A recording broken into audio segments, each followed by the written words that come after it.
Hello and welcome to an Infinity the Game battle report. Today we're playing the Rama Task Force versus White Company and the scenario is Supremacy.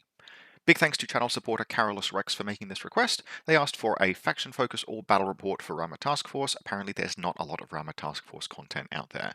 I've chosen to do this as a battle report because I think Rama Task Force might actually be amongst my least played factions ever, but certainly in N4. I don't think I've played them before today in N4, and I may have never played them at all. And I'm really glad I did, because getting a chance to dive into them just from first principles and look at the faction as it stands in 2024 really caused me to change some of the assumptions and thoughts I had around the faction, and I really enjoyed playing them. So let's talk about that a bit and jump into the list. So firstly, some historic context.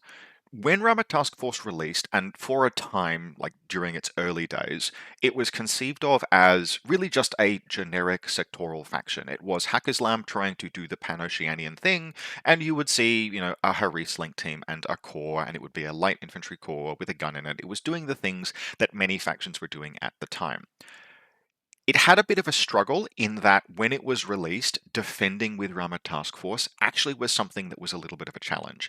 Yes, you could do something like put a Z and missile launcher in a core link, but it didn't have an MSV, so it could be smoked past, and it was still just a single wound piece. And if something did get into your lines with a shotgun, it could cause a great deal of havoc because a lot of your army is ultimately just kind of single wound stuff. And my perception, although I would say, like, intellectually, I acknowledged that, the faction had changed over time and there had been tools added to Rama Task Force that helped them compensate for that a little bit. I had not really sat down and reapproached the faction from first principles, which I had to do if I was going to write a list for them to play. And I think my opinion on Rama Task Force has actually changed. Now, I would say they do still have kind of the issue where you're going to have a fair bit of single wound stuff. None of the multi-wound pieces in Rama Task Force are really that appealing. Probably the most interesting is the Namur, which is a 2-wound super soldier. It's really just a light infantry piece, but it does have 2 wounds.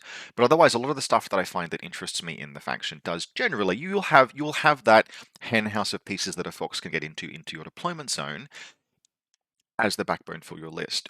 But what I think has changed about the game since I initially formed my opinion on Rama Task Force is firstly a couple of things. One, the way that we play link teams has changed. The change to the link composition rules, it's actually rare and valuable to be able to put a non-standard trooper into a link and have it count as that link type for composition bonuses, particularly when we're talking about line troops. There are not a lot of armies in the game that can slap a big gun into a line infantry core link and get full composition bonuses. And not only can Rama Task Force do that, but they can do that with marksmanship, heavy machine guns, snipers, and missiles, which is borderline unique. And those infantry that you're taking aren't just any old line infantry, they're Ghulam. And Ghulam are probably the best line infantry for that kind of thing in the game for 2 reasons. Firstly, they have just an incredible variety of profiles. There are ridiculously varied and interesting Ghulam profiles that you can use to comprise both Haris teams and core links. And they've all got freaking shotguns, or almost all got shotguns, which means that if you do have to defend your deployment zone, you can at least trade with people who are coming after you, because you just have an absolute, solid wall of templates if someone gets into that link. On top of all of that, the perception that maybe Rama Task Force struggle to stop their opponent getting into the DZ if they aren't using something like a Zayden missile launcher, I think probably has also changed, because in 2024, there have just been this slow accumulation of tools which, when you add them all together, is actually a perfectly serviceable defensive mix. And so this list is designed to defend not by using a core link Zayden as an ARO piece, but by having more my style, my personal preference of ambush elements and soft defenses and other things that will make it that will slowly attrit my opponent as they attempt to reach my ZZ, stop them at the last minute, stall them out a blade and prevent critical damage by instead having models that, yes, I accept might die, but which can be either recovered or repaired or which I'm comfortable losing. And so when we break this list down, I was really, really happy with how this performed. I was happy with basically everything in it. It let me try out some things that I've wanted to use as an approach to the game for a little while now. So look, big thanks to Carolus Rex for making this request because this list was fun as hell to play. So, what is in this list? In the first combat group, we've got 10 troopers. We have a Haris team of a Ghulam Doctor, a Zayadin, and a Ghulam Rifle Light Shotgun EM Mines Deployable Repeater. Yeah, that's just a profile that Ghulams have. It's 13 points, and you get a rifle, a close assault weapon, and just some ridiculous deployables for 13 points. Why not? And this is the kind of thing that I mean about like this little Haris team has just a dream set of capabilities. It's not expensive, right? That the Zayadin at 33 points is on the pricey side for a single wound model, but it's shock immune, has a Whip 17 Doctor behind it, and yes, it's 33 points, but in that link, it is Burst 5, Ballistic Skill 15 most of the time. It's a marksmanship profile. Now, I like bolts. Like Neoterran bolts are scary. The Grenza sniper is scary. But the Zayadin is the only piece in the game that rocks up to HMG range bands with marksmanship on a platform like this.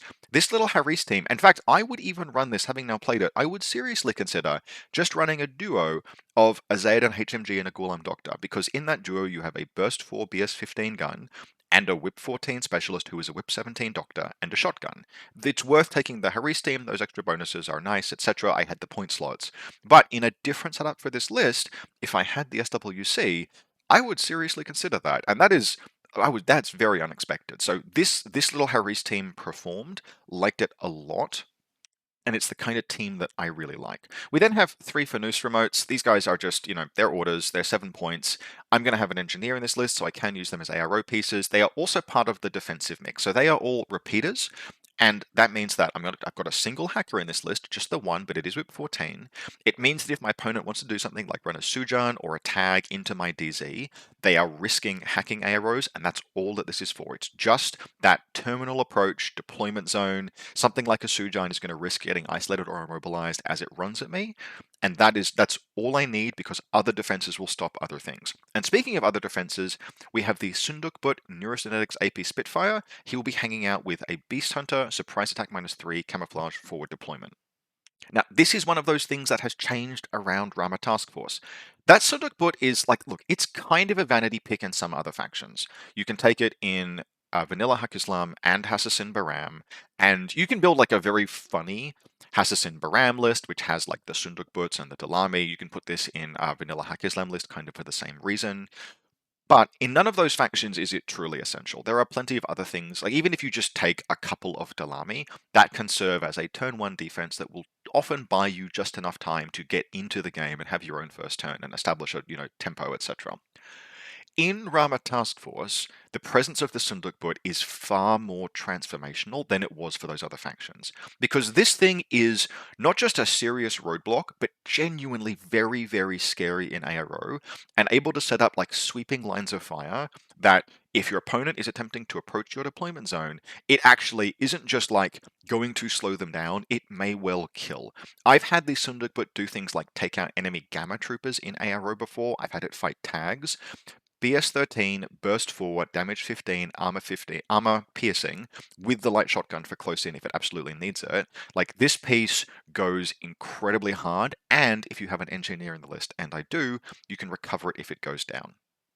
In Vanilla Hakislam and in Hassassin Barams, it's much less necessary. You have, close-in defense, you have other pieces, you have the Libertos and Dalamis and Batawiya and etc., but you don't have those in Rama Task Force. So the value of the Sundukbut goes up considerably because all you want is to be able to get your first turn and spool up things like the Beast Hunter or those core links, or the Zayadin HMGs, Carmen Johns, etc., and you can get yourself into the game. And the Sundukbut is really, really good at just making sure you get that first turn, and occasionally it will also just blow your opponent out defensively.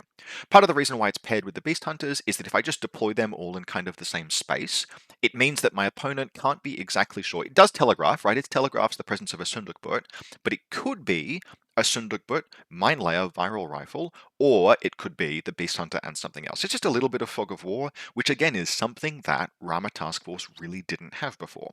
Then we have Carmen and Batard. They are excellent. Carmen is, I would say, comfortably the second best biker in the game after only Zuleika, and even then the competition is close. The fact that Carmen can comfortably go into CC and beat CC experts, and she has Batard, which gives you that like extra peripheral, etc. There's a ton of utility in Carmen.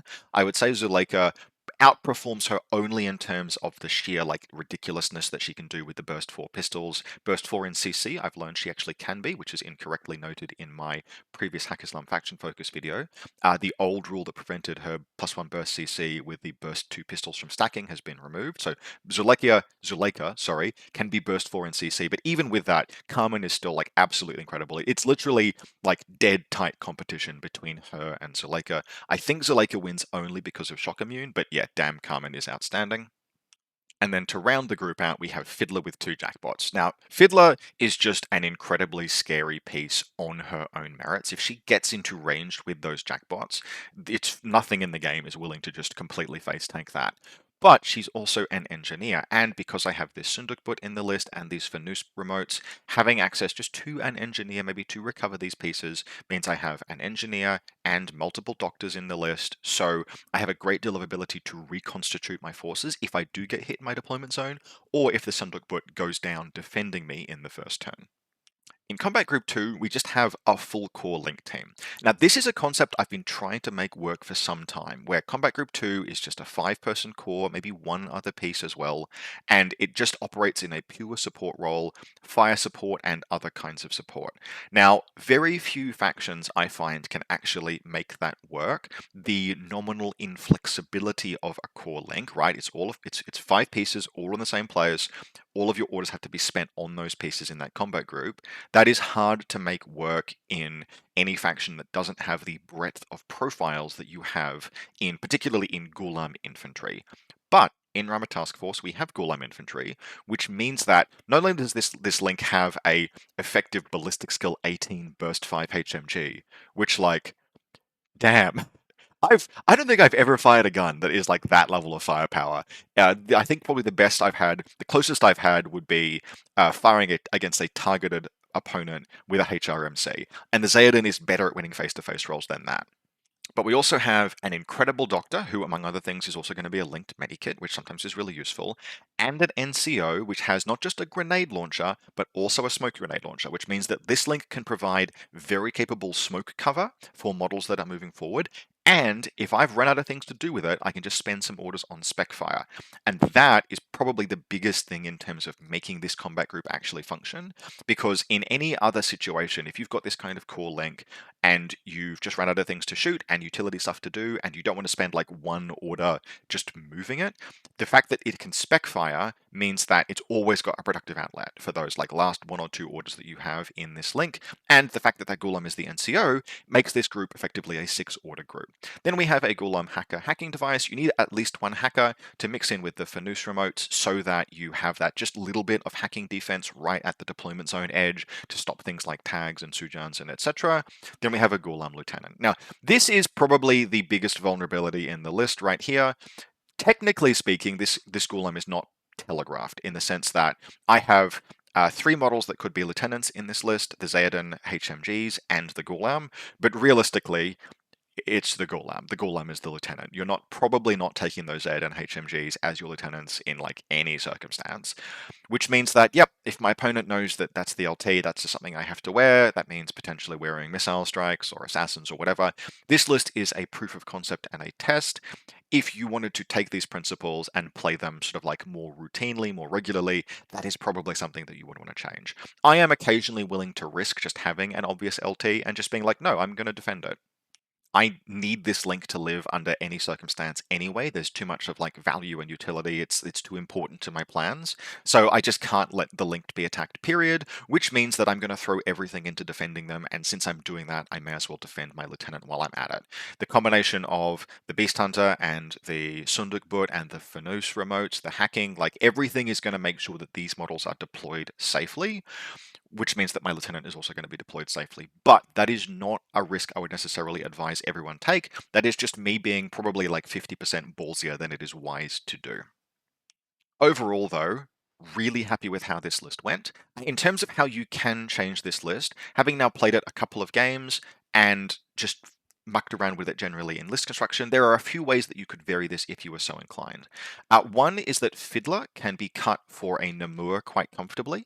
You can exchange her for a Namur, she'll slot into this Haris team quite nicely. You can then use those points to do something like turn this Ghulam or the Doctor into a Monstrucker. The Monstrucker goes very well in Combat Group 2, where it's just a sixth piece that can spend those orders doing things like throwing out drop bears and pressing buttons and repairing the Sundukbut if it goes down. You can also do something like take the Beast Hunter, the Camouflage Beast Hunter, and turn it into the 9-point FTO Beast Hunter. And if you're willing to risk not having the Neurosynetics, you can then downgrade the Sundukbut as well. So that'll still have 3 camouflage markers in the midfield, but obviously it'll be obvious what it is. You can use those SWC to get another Ghulam Smoke Grenade Launcher in the Haris team, which will give you some more spec fire, some more smoke, and an NCO option in this team as well. And then there'll typically be enough points left after you do that to get a Monstrucker back into the second combat group. I had a game using a Group 2 Monstrucker. Ultimately, I wanted to play Fiddler for this game because Fiddler is very fun and also just goes super hard. But the Group 2 Monstrucker was very enjoyable. So those are like just some little flexes that you can do. I think in general, I would recommend the Neurosynetics Sundukbut, just because, as I mentioned, in Rama Task Force, it's so useful as a defensive piece because I don't really want to defend with many other things in Rama, and especially not in this list. But those are a variety of ways that you can change the list, and it is a far greater level of flexibility, again, than I had expected to see, thinking back to my old appraisals of Rama Task Force back in the old days and the Elden times. So, yeah, this list, I really enjoyed writing it, and I really enjoyed playing it. This is a significant improvement over what I had expected from Rama, and yeah, I'm probably going to go back to something like this because this was really fun. Now, playing into this, we have a somewhat experimental White Company list, trying to fit not just some extra gunfighting, but some extra heavy infantry and resilience into a White Company list generally. In general, I think that's something that White Company can not struggle with, but accidentally let itself fall into the trap of. So there are plenty of heavy infantry and multi-wound pieces in White Company. It's just easy when you're writing a White Company list to drift away from them and to things like Kahu, for example. But if you look for them, you can find some fairly credible like HI style options, and this list has a few of them. So in particular in Combat Group 2, we can see, and there's some flexibility in list setup here, but what we have is 3 Fusiliers, a Lieutenant and a Decoy, and a Paramedic and a Hideout, and then a Peacemaker. Peacemakers are pretty cool, a little expensive these days, but an Orc Feuerback, Hawkwood with a K1 Marksman Rifle, Gromos and a Jujak, and a Danavus just for some extra hacking spice. Now, these can be set up as either basically as a variety of links. There's a fair bit of flexibility there. My opponent would deploy them as actually a 3-person team, 2 Fusiliers and a Hideout, and then a 4-person team, Orc, Hawkwood, Jujak, and Gromos. But your general modules will be Gromos, the Jujak, and Hawkwood, as I think the Jujak is the basis of this link team. That gives you a Tinbot -6, Hacker with a Pitcher, K1 Marksman Rifle, Burst 4. This is like basically solid. And then you have the Fusilier team with the Hideout, which is quite good with smoke, and then the Orc can either slot into this link team to give it 5-person bonuses, or slot into this link team to give it 4-person bonuses, and some extra longer range firepower. So that is some interesting overall flexibility. I think if I was changing this list, and I talked to my opponent Nick about this afterwards, I think realistically Hawkwood like kinda has to go. One of the things this list is missing, and really would like, with 2 hackers with pitchers, just get a missile bot in there. Like it's not even if it's something that you don't intend to use, what having a missile remote does is it makes your AR rows through your repeaters, something your opponent needs to treat with respect. And you have the SWC for it, so just spring those 16 points, find them somewhere, And I think realistically, Hawkwood is often one of the things that you will cut. If you have a Feuerback in this link team, that is plenty of credible gunfighting. You don't need Hawkwood as well. And Hawkwood, he's really expensive. 41 points for that total package is not, like, it's not unreasonable because he does a lot, but he's one of those things, he's a classic example of a multi-role model that is stretched just slightly too thin, where he's paying points for kind of solid resilience, and kind of solid gunfighting and kind of solid melee, but he's not good enough in melee for me to really want to throw him into melee, and he's not good at gunfighting for me to absolutely love the idea of him gunfighting. And at 41 points, that's an expensive overall package. So I think if you cut Hawkwood from this list and then you put in like a Fusilier, you just run this as a 5-person core. It's totally fine. It's only +1 ballistic skill, but you may as well. That easily gives you points then to do things like upgrade some other stuff, maybe get a Guilang in there, get a missile bot in there, etc. But the broad concept, right, of the tin bot, the hacking defense, the heavy infantry, the bit more resilience than you'd normally see in White Company, I think it has it's an interesting premise. It just needs to be refined a little, but certainly this was a totally serviceable list to bring into a game, particularly given I had never played Rama Task Force before. Combat Group 1 then is just a couple of Varangians, Mulebot. This was for reload for the pitches, and again, Nick has found that, particularly with the BS11 pitches in this list, he will miss pitcher shots often. He wants to be able to reload. That's totally reasonable. But if you're going to do that, if the plan is to throw lots of pitches out and build that hacking network, have something that lets it make use of that hacking network against stuff that otherwise you can't immobilize or isolate, i.e., get the missile bot in there, right? I don't think a missile bot goes in every single list automatically, but with the pieces that you're running here, it makes a lot of sense. We then have an unlinked blade. This is just a forward deploying specialist with tactical awareness. It can go into suppressive fire, it can press buttons, it's just basically useful. If you need to, you can deploy it somewhere near the Peacemaker and it can recover the Peacemaker, or it can go about doing mission things.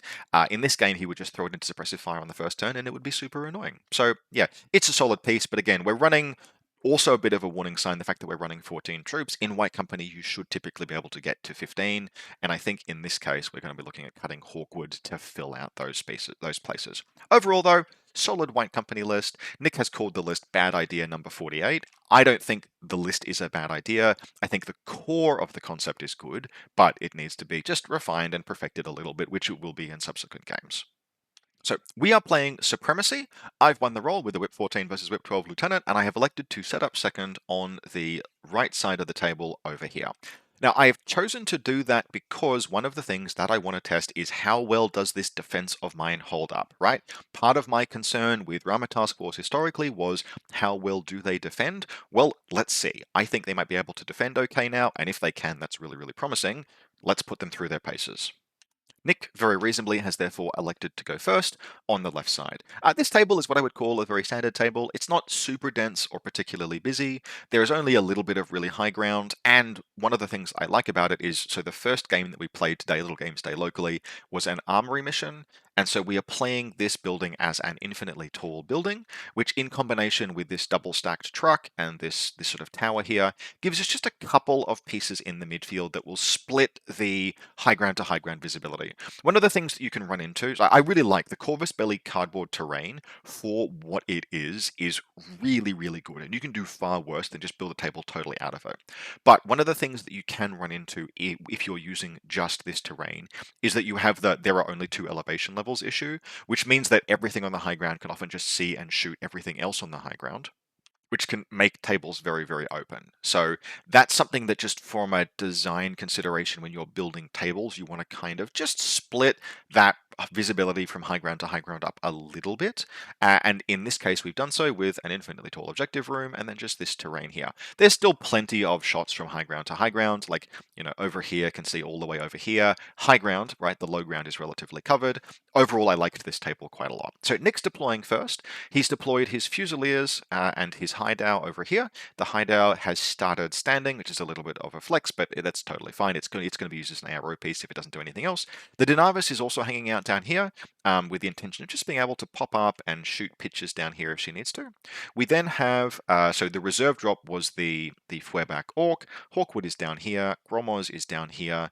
And then somewhere nearby, possibly concealed out of frame, is the Jujak, who will form up as a 4-person core in this instance. So we'll have a 3-person, 2 Fusiliers and a hideout, and then a 4-person Orc, Jujak, Hawkwood, and Gromos. We then have one Varangian over here, another Varangian hanging out just down here somewhere. The Peacemaker would be in this position just behind this building here, nice and covered, ready to move up and forward if need be. And then the Blade Ops on this rooftop, ready to. Nick has looked at it and basically said, yeah, I just want this to go into suppressive fire on the first turn. The HVT is down here. Now, Nick's QAZ creature is deployed over here, which is going to give it some good coverage into the building. Out and around here, it won't quite reach this objective, but basically anything coming up and through this space, or anything coming up and through this space will have to contend with Nick's QAZ creature. For my part, my QAZ creature is over here, which means that any movement through these alleyways will have to contend with it. And I've done that very intentionally, because when I looked at this deployment, I basically said, where is my link team going to go? I want my link team defended. And so I decided sort of ahead of time that my link team would be deployed approximately here. So the QAZ creature is pinching off approaches to it. So for my part, I've got my core link in this space here. The Zayden HMG is here with the doctor next to it. The lieutenant is hanging out, is like it's in this nook. It's very difficult to approach. You have to come all the way around to see it. The hacker is actually the furthest back. Sometimes I would put the lieutenant this far back, but in this case, I really wanted the hacker to not be in any situation where Nick would be able to drop pitches near it and then isolate it to break it out of the link. And so it's as far back as possible, so that there's basically no way to land pitches in like this space here and project the hacking network onto my hacker, which keeps it safe, which lets it do things like interfere with the Peacemaker. My reserve drop would be Carmen Johns and Batard, which is going to be, so Batard is down here and Johns is down here. They were deployed also to protect the link team. There's one for Noose remote sort of down in this alleyway behind a sign, prone, blocking off the approach and protecting its repeater network. There's another Fanus remote prone here. There is a Fanus remote. Now, this is actually illegally deployed. I've pushed it slightly too far forward by accident. It's going to end up on the first turn being deployed here. So it can see, like, just out this way a little bit, just out this way a little bit, just into the building a little bit, and be able to, it can be repaired by Fiddler if it goes down. Speaking of Fiddler, she's on the stairs down here with the first jackbot standing looking out this way and the second jackbot standing looking down this way. I will often do this with jackbots where I'm willing to take up to 16 inches, no more than that, but I'm willing to take 16-inch AROs with them, particularly if what I'm scared about is impetuous troops moving down that line. And so in this case, I want to just have something that can respond to this Varangian, and the jackbots are totally fine. Like, the Varangian doesn't want to gunfight them at 16 inches. Those AROs are enough to force it to throw some smoke, and if it just has to throw smoke a bunch of times to get forward, then that's fine. That just means that it won't do any more than maybe close with the jackbot and destroy it, which is a totally reasonable trade. We then have our second Harry's team down here. We've got the Zayden, the Ghulam Doctor, and then the Ghulam with all the deployables prone there. Finally, in terms of camouflage markers, we've gone, the Sundukbut is on this building here, its decoy is here, and then the Beast Hunter is nearby. Now, this is very, very intentional. So this Sundukbut is actually, it's behind this little sign here, but what it can see is it can see all of this space here, which is going to be inside good range for the Spitfire, and all of this space here, which is going to mostly be inside good range for the Spitfire. And what I'm doing there is I'm setting up an absolutely killer ARO at anything that attempts to punch through this direction, or this direction. It is guarding the terminal approach, but the decoy is there basically saying, I could be real scary and you have to respect me at least a little bit, because if any of like this link team stands up or like anything stands up in its line of fire, I could potentially take an opposed or unopposed shot at like full burst, out of cover, etc. So I'm just demanding that a little bit of attention be paid to this, and I'm leaving up to Nick to decide if he wants to call my bluff. Now, Nick goes first. I'm not too scared of the Varangian combat groups with only maybe only 4 orders, because Takaweri on the blade is going to prevent Nick from generating an O12 prestige order in that group. I'm not scared of them hitting me too hard on the first turn, so I take orders away from his first combat group. He does a little bit of impetuous movement, so, you know, the Varangian's going to move forward here, this one's going to move up and around this way, and then it'll throw smoke as it impetuouses in front of the hideout, and then Nick begins to, right, prepare to unpick this piece. So the hideout, through the smoke, Discover shoots this camouflage marker, which of course is a decoy, so I can't respond, but I put on a little bit of a pantomime as if I'm thinking about it, being like, what do I think that range is? Oh, yeah, I'm going to take the risk. And so it doesn't declare an ARO. Nick declares Discover shoot, rolls an 18 to Discover, and then goes, all right, fine. So then he attempts to Discover with, I think, the Blade Ops. stands up and attempts to discover, and I don't declare a response, and he whiffs the discover roll. Blade Ops doesn't have a great whip. And then Hawkwood stands up and attempts to discover, and I don't respond, and Hawkwood fails. And at this point, I think if I was in Nick's shoes, I would probably be like, all right, you're full of shit. That thing's not real, and I'm going to stop treating as if it was. But Nick spent one more order with the Feuerback, so Hawkwood sits down, the Feuerback stands up, and this is basically disrespecting it, because at this point, if it was real, I could potentially have shot Hawkwood when he drops down. It wasn't the League Leader, but the Feuerback stands up, makes the discover roll, discovers it, and yes, it's not real, it's just a decoy, and Nick gives me absolutely filthy looks, and then continues on with his turn. But that sucked up 4 orders. One of them was tack aware, yes, but that's a lot of gas spent dealing with a decoy, and maybe is slightly more than Nick potentially should have. Still, he's got 4 orders left in the second combat group, and so this Varangian's going to move up and then up to here, and this is where the good old little jackbot comes into play. Now, Nick didn't want to spend orders throwing smoke, so the Varangian will just like come through this space here. He fires his submachine gun. I fire my shotgun. I'm on 11s. He's on 7s. Yep, sure, I'll take that, and I crit. Nick passes one of his saves, but the other one causes the Varangian to go dogged. At which point it's like, well, damn it. Okay, that 17-point piece just took out a 13-point model, and the Varangian spends one last order and comes around here. I actually dodge with the jackbot. I fail the dodge against the chain colts, but I pass both of my saves, which is unfair and unreasonable, and it's not the first time in this game those jackbots are going to make saves that they had no right to do so. I would have been fine if it had died. That's not the end of the world, which is why I dodged in any case, because I didn't really expect Nick to spend any more orders on it, and so he just spends the last order. In fact, he'd already done that. This Varangian was the last order. He pops the blade into suppressive fire, and then that's it for the second combat group. So this Varangian down here will expire at the end of the round. We just move on to the rest of Nick's combat groups. Now, a running theme for this game is that the QAZ creatures would be huge pains for both of us, and this one in particular, guarding these 2 alleyways, is going to be a massive pain for Nick's Peacemaker. So the Peacemaker attempts to push in and through, but it's just the movement here is too difficult. It can't get onto the Crazy Koala without taking AROs, and in fact, the Oxbot is going to cop it. The Oxbot goes down to this attack, and the Peacemaker just pulls back and gives it up for a bad job. And that at this juncture has consumed so many of Nick's orders that he just doesn't have a great deal of gas left in the tank and things that he can do. Now, he makes a very sensible decision at this point and doesn't try and throw good money after bad. He does a thing that is very, very good to do if you have like 3 orders left. He doesn't overextend, and he uses those orders to set up a repeater network instead. So he's got an unlinked and a linked hacker, and so he just uses a couple of orders, repositions the link, fires out just 2 pitches. So the Denavis is going to throw her pitcher down there. So she'll just walk up and walk back down these stairs, get line of sight, and put a pitcher down just in this little nook here, which will be very annoying. And Valyria Gromos will do the same thing, putting a pitcher down here, which will be very annoying. That's a great use of the last few orders in the turn. So Nick then settles in. He's got a piece in Suppressive Fire, he's got the Hideout on ARO, he's got the Feuerback on ARO. This is not an ideal turn, but he's got some points in this zone and some points in this zone, and he's ready to receive my attack. And a counterattack is what I do. The first thing we do is we've got no Impetuous because Kami's not deployed Impetuous, so it is Xaodan time. I have spent points on this second combat group link team.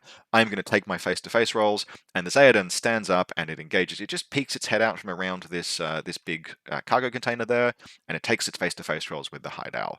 The Hideout is 2 dice on 13s. I am 5 dice on 18s, and we have 3 inconclusive face-to-face rolls before I finally put a wound on him and he elects to go prone. Now, electing to go prone is absolutely the right decision here. Eventually, like that face-to-face roll enormously favors me, and I will put him down eventually. And by dropping prone, he preserves the gun, he preserves the order, etc. It was the right call. So the next thing I need to do is engage and deal with particularly the Orc Feuerback, which at this point has moved around. It's sitting sort of in this position here. I can see it if I just come sort of like to this stairwell there. I can see the Orc. So this link team moves up and around.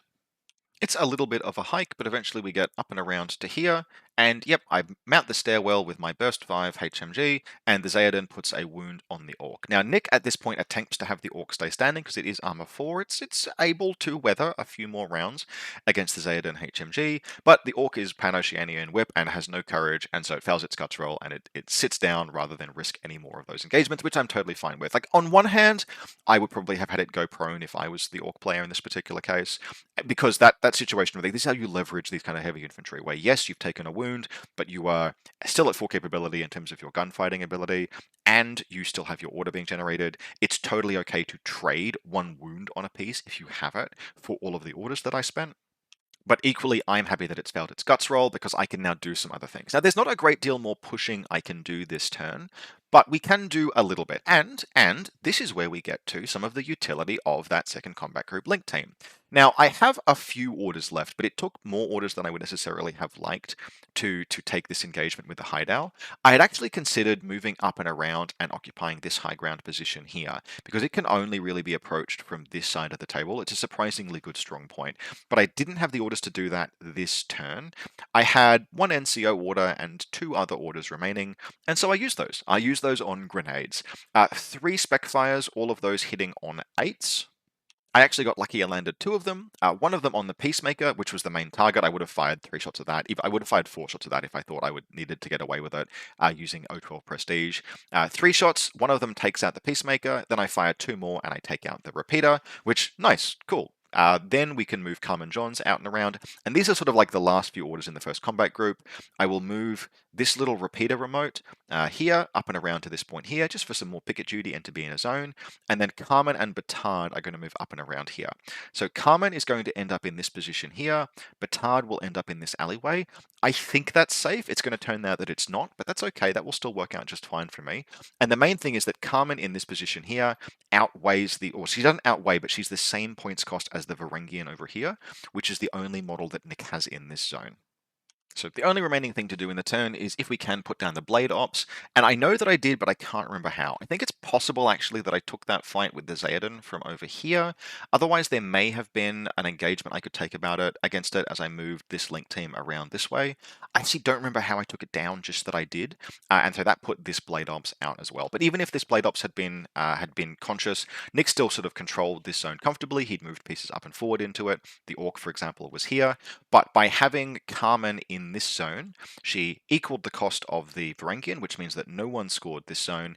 I scored these 2 zones here and here, and Nick scored this zone over here, which means that I scored more points this turn, which gets me 2 victory points and starts me on the way to scenario victory.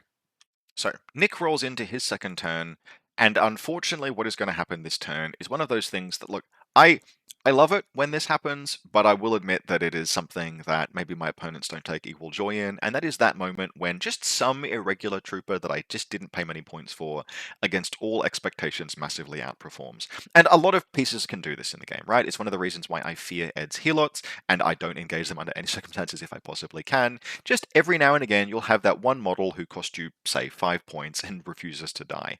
And this turn, that is going to be Batard. Batard right now is sitting in this alleyway here, and so the hideout, I thought he would be safe hanging out prone down here, but it turns out that if the hideout stands up and just vaults onto this ledge and back off, at that highest point there, it can see Batard. Well, that is what it is. Batard dodges and succeeds the dodge. He rolls like a 14 or something, which the hideout can't equal, so he actually comes all the way forward to still sit in cover on this corner here.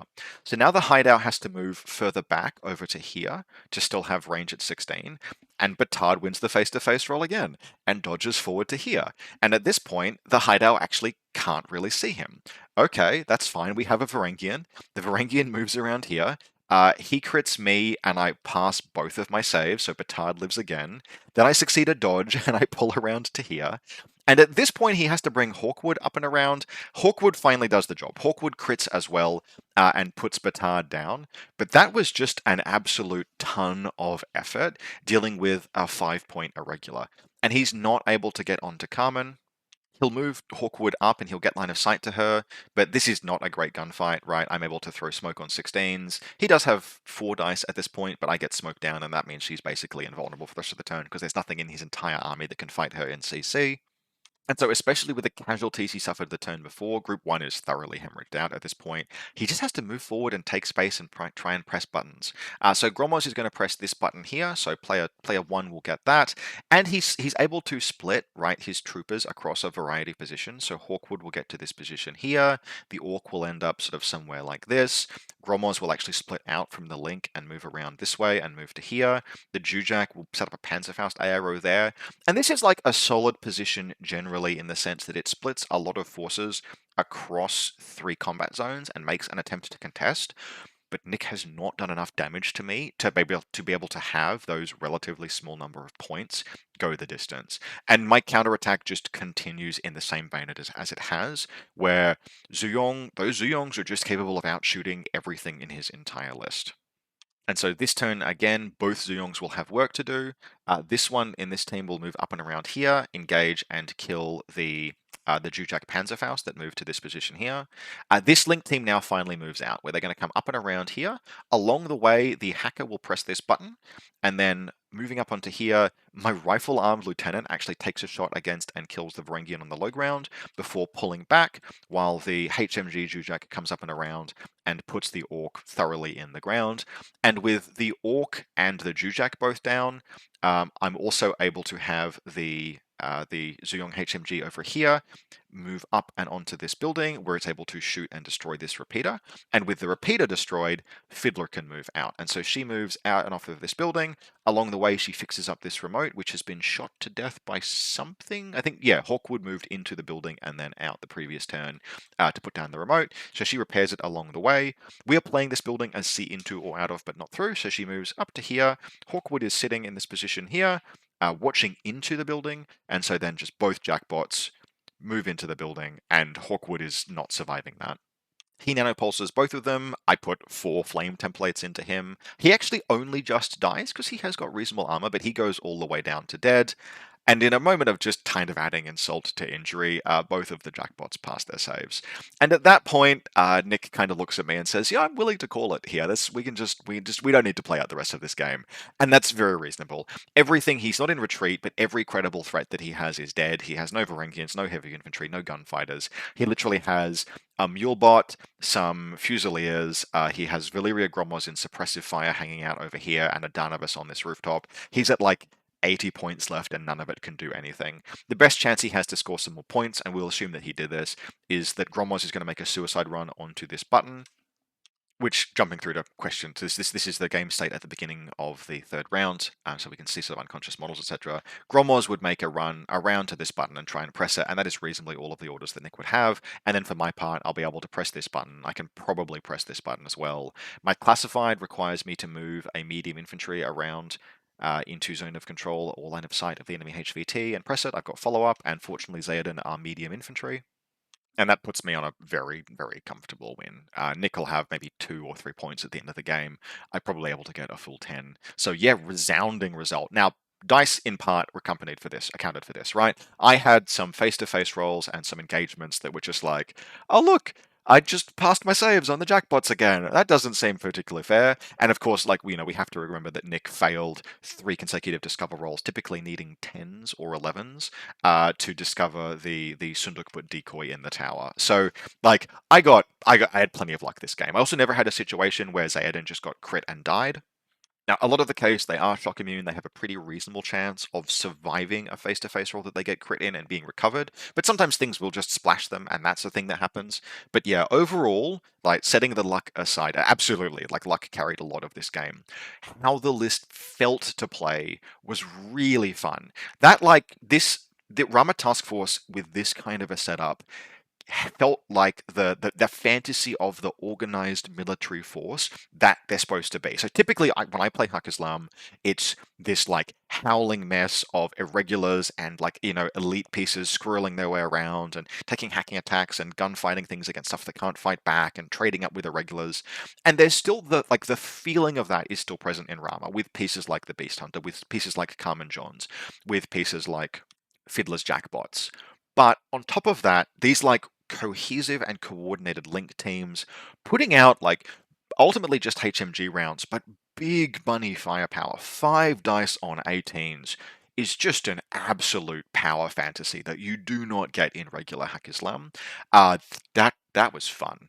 That was really fun. And I don't even feel particularly bad about relying purely on just regular HMGs for gunfighting, because if I have to deal with enclosed with a tag, I've got Fiddler, I've got Carmen Johns, I've got plenty of smoke to approach them with. Like, I have tools. It's not necessarily perfect, but it did feel really, really good. There are ways, again, there are ways that you would flex this list. There are different things that you would do. I'm not sure how you would build necessarily a two-list format, but you could easily slap a Namur in there, for example, if you wanted to do some other stuff.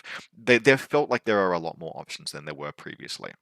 So I had a great time with the two games I got to play today. First game was Armory against Bakunin. That was kind of a teaching game with a newer player, which was wonderful to have them come out and play. Actually, they have a green Bakunin army that was just wonderful to see. So that was a great game as well. But yeah, overall, absolute cracker. Really enjoyed these. Big thank you to channel supporter Carolus Rex for the request. I was really happy to get to Rama Task Force. So, as always, if you enjoyed this, you can support the channel via the Buy Me a Coffee link in the video description below or by becoming a channel member. Big thanks to the people who have already. I hope you enjoyed this, and I will see you next time.